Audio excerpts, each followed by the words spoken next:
इस खबर के प्रायोजक हैं एएस ब्रांडेड लॉटवाला, लाल क्वार्टर, कृष्णानगर, दिल्ली। और सब वक्फ अमेंडमेंट बिल को लेके जो कयास लगाए जा रहे थे, आज धरना हुआ, प्रदर्शन अपना जो था, जो मैसेज मुस्लिम तंजीमों ने जो दिया है, मिली तंजीमों ने, वो कहीं न कहीं इस तरह का था कि कहीं जो केंद्र में सरकार बैठी है नरेंद्र मोदी की, उसके कानों तक उस बात को अपनी पहुँचाया जा सके, और उसमें कहीं न कहीं हम लोग जो है सक्सेस रहे। कैसे देख रहे हैं इस पूरे मामले को, आपको क्या लगता है? ये एक अच्छी शुरुआत है। देर आयत दुरुस्त आयत के मिस्दाक एक अच्छा अमल है। एक बड़ा पैगाम दिया गया। जमहूरी निज़ाम में एहतजाज का सबको हक हासिल है।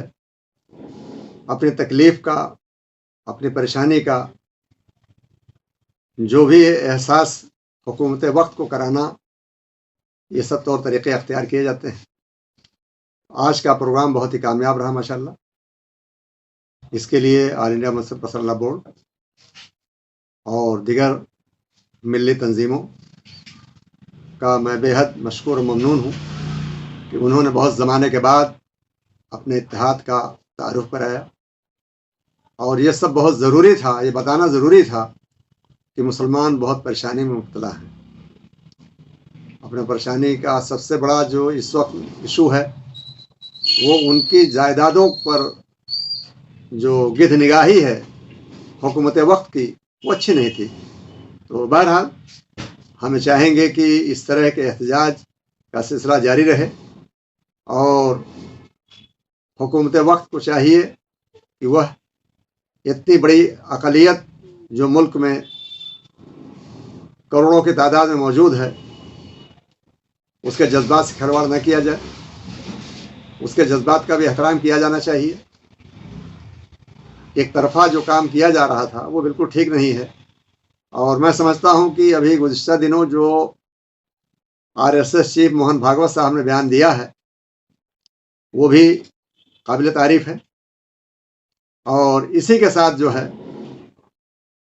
अभी नागपुर में हमारे जो मरकज़ी वज़ीर ट्रांसपोर्ट हैं नितिन गडकरी साहब, उनका मौक़िफ़ भी बहुत वाज़ेह है। और ये जो छोट भैयापन की, छिछोरेपन की हरकतें की जा रही हैं सियासी सतह पर, उस पर लगाम लगना चाहिए।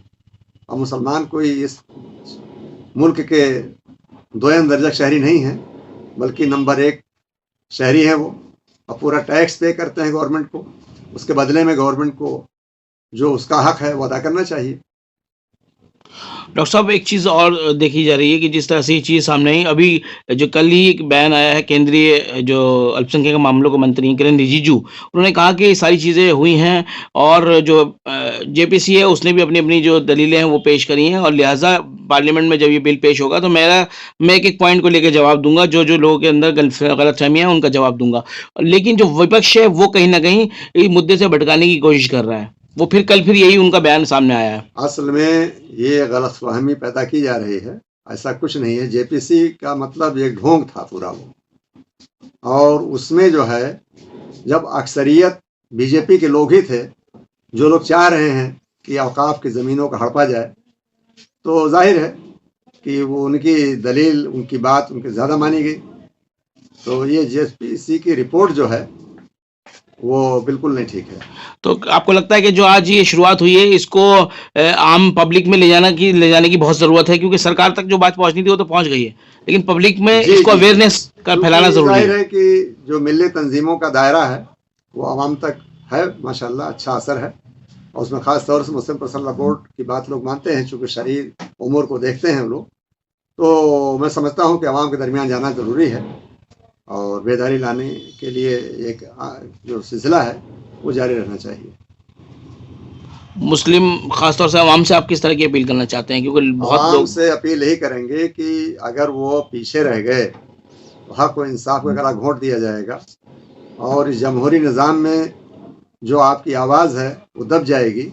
इसलिए जो तंजीम हमारी इस वक्त मुस्लिम पर्सनल बोर्ड ने आगाज़ किया है, सभी लोग मिलकर साथ दें उसका।